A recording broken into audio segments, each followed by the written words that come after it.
What up, guys? The Bench Buddies are back with my 2024 NFL mock draft. Thursday morning, today is the draft. So make sure you guys are watching tonight at 8 o'clock. But this is what I think is going to happen. I think after pick four, all of this is a crapshoot. But at least the top three, I think, are very likely to happen. One through eight, obviously, I'm going Williams, Daniels. I think those two are a lock for one, two. Then three, I think will be a quarterback, but I don't know if it's going to be May or McCarthy. But I'm going May here. I just think that, the Patriots decide on May, and I don't know too much on the background, but I think they want May over McCarthy. And my first draft trade is the Bears making an interesting move, moving up from 9 to 4 and probably giving a second, maybe two-thirds, whatever gets it done. I think the Bears move up here to 4 to get Marvin Harrison Jr. and pair him with Caleb Williams, put DJ Moore and Keenan Allen. The Bears might be a team to look out for next year that could make a run.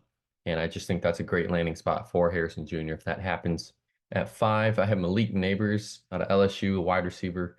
Put him in LA. And, they lost Keenan Allen and Mike Williams. They need a big time receiver. And I think Malik Nabers fills that hole. And Herbert has a probably wide receiver one for this foreseeable future.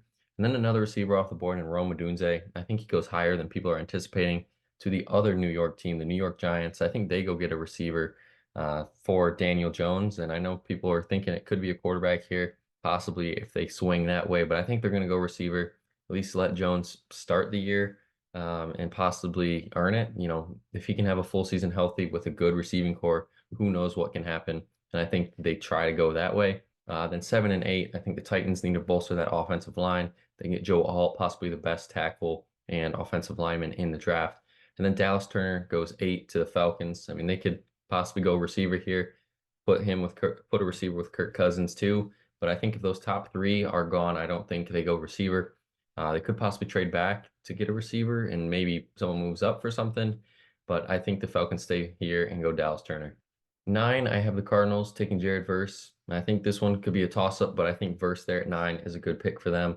They don't really need edge rushers as much as some other weapons, but I have them addressing that later in the first round.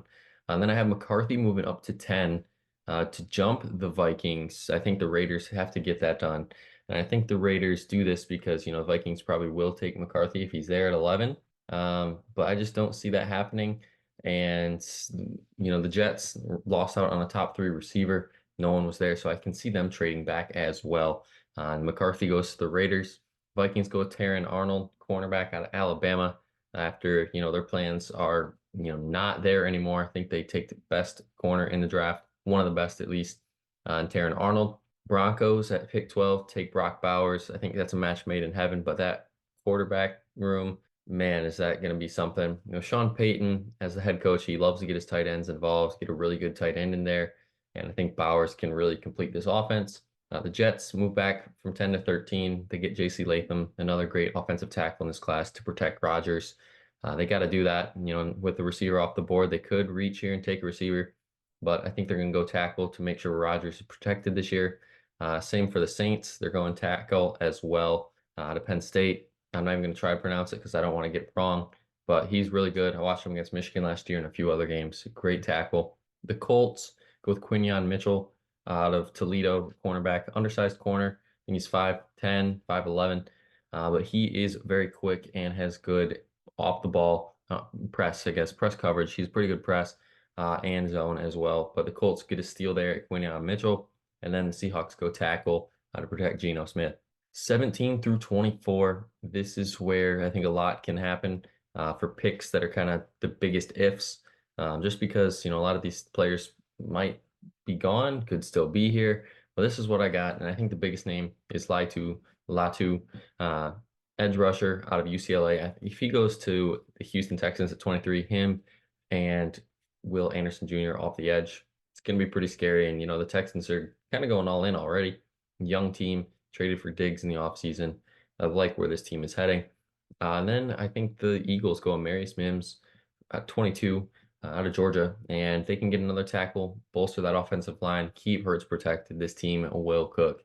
But other big names here is Kool-Aid McKinstry at pick 17 for the Jaguars. Great, great prospect out of Alabama. He's number one corner coming into his class in 2021, and here he is, one of the top corners off the board. Now, 25 through 32, this is where the fun begins. Great ending to the night. I think my Packers take Cooper, cornerback out of Iowa, very good corner, and then the Bucks follow suit, take Nate Wiggins out of Clemson, another corner. And this is where you get a run on the receivers. There's one every year. Brian Thomas Jr. goes to the Cardinals, and I say that because Cardinals, traded that pick, as I mentioned earlier, to the Bears, traded down, but they still get a receiver and get Brian Thomas Jr., which I think is a steal here at 27. 28 is Adonai Mitchell for Texas. Great fit there in Buffalo. It just makes too much sense for Buffalo to not take receiver there.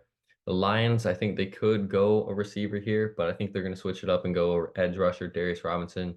They need someone alongside Hutchinson, and they really desperately need that. So Hutchinson isn't double teamed the whole time.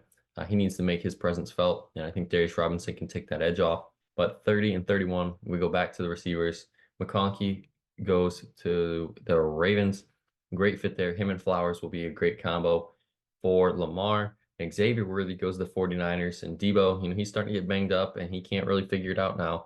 If he can stay healthy, play a few games, and it's a big question mark, I think. And even with Ayuk on the trade block, who knows how that's going to fall. So I could definitely see the Niners here taking a receiver to help Brock Purdy. Then the Chiefs, maybe they go receiver too, but I think the smart pick is an offensive tackle here, Jordan Morgan out of Arizona, to protect Mahomes. You got to protect your franchise QB, and it's always a safe bet to take a tackle. That's going to be it for my mock draft this year. Come back later. I'll be doing the full review of every team's draft and what I'll be giving them draft grades. But until next time, the Bench Buddies are out.